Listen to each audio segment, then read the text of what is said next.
It's been a near perfect first half of the season for Collingwood. They have set up a clear path to at least a top 4 finish, more likely a top 2 one, and so far have been able to manage many of their players while banking valuable wins along the way.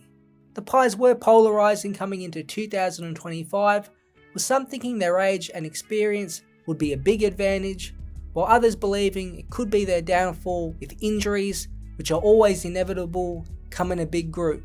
But so far, so good. It's not just this element of Collingwood that has them in good order, but a surprise packet of players that has created an overall team better than what we think it really is.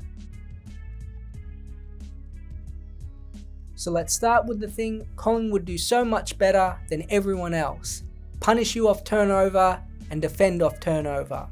If we go back to 2023, their last premiership season, Collingwood was second only to Brisbane in turnover points differential per game and were plus 10.8. It's a key metric and was a critical reason they won that season's flag. In 2025, they are performing at a whole new level. Right now, they are the number 1 turnover side and are winning the turnover battle per game by 23.7 points. In the past 5 seasons, only the 2022 Geelong side has a higher average per game, and the Pies are on track to double what they did in 2023. We all know how they do it, with those brilliant change of handballs through the middle, almost like a rugby formation play, and when you have the kickers they do forward of centre, big damage gets done. This stems from their defence, and the Pies concede just 9.8 goals per game, the lowest in the entire AFL, and restrict their opponents to just 34 points per game off turnover, again the lowest in the competition. The back six itself is rock solid, with Darcy Moore and Jeremy Howe the key intercept threats, and then Josh Dacos, Harry Perryman, Isaac Quainer and Dan Houston, who can all rebound and get those attacking chains started either by hand or by foot. But let's move on to the surprises that have made this Collingwood team such a difficult task to overcome in 2025. We have to start with Jamie Elliott. The 32-year-old has battled injuries his whole career and has finally got a run at it and found the fountain of youth. 2.8 goals per game has him well on track to beat his previous season total best of just 39, and he is on fire. At 175 centimetres, he plays much bigger than his size, and he's playing like a pseudo full forward right now. He's too athletic and powerful for a smaller defender, and too quick and crafty at ground level for any key backs. It's rare to see a modern day player like Elliott, who is small but leads up like a tall. He is a nightmare to get the right matchup for. His 12.39 player rating is a career high, and he has been the club's number 1 weapon inside 50. The other veteran surprise has been Steele's side bottom. Not many 34-year-olds can play on ball and on the wing like he can. His 13.26 player rating is the 3rd best of his career and his highest since the 2018 season. 24 disposals a game with 5 clearances and 5.5 score involvements don't really paint the full picture of his story. He was the match winner against the Western Bulldogs, toyed with the Swans during gather round, had 15 clearances against Essendon on Anzac Day, and kicked 2 more goals against Hawthorn. He has had just as much impact as any other Collingwood player. And a small shout out to Billy Frampton in defence. Quietly, he is putting together a very nice season and is the lockdown fullback the club has needed him to be, and he seems to be stable and reliable, something that since Nathan Murphy was forced to retire, the Pies haven't quite had, and he seems to be the answer to that problem. But did anyone see Collingwood's depth being this good? The Fremantle win away and the North Melbourne second half demolition really highlighted how deep this squad is. Ned Long has been a revelation as a mid-season draft pickup.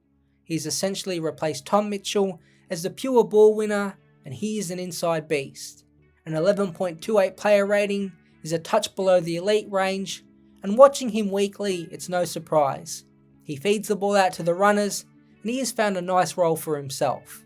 Ed Allen recently got a rising star, and the tall winger looks to be building at AFL level. Throw in Will Parker, Oleg Markov, William Hayes and Mason Cox as others who have played here and there when needed, And a worry about the Pies list from player 24 to 30 looks to have become a bit of a strength. Remember that Tom Mitchell is still available from the VFL, Jordan De Goey is in the background, and Dan McStay is recovering from his knee injury. Selection for spots is tight, and the performances of these depth players has caused that, which is only a good headache for Craig McRae. But just like Geelong in 2022, it is the age and experience of this team that will get them to a deep finals run. Their best possible team on paper has no real weak spots. So many sides in the AFL have a good top 5 or 6, okay middle 8 or so, but a poor bottom 6. Even other contending sides like the Gold Coast Suns, Adelaide and even Geelong still have spots on the field taken up by rookies or younger players, not the Pies at full strength. After the GWS game and opening round, there were questions around their speed and even strength, but the more the season has gone on, the more of an anomaly that game has looked. It's a senior side that on average has about 17 games more experience than the second most experienced team in Brisbane. It's a huge gap and so far has been a huge advantage on the field for Collingwood.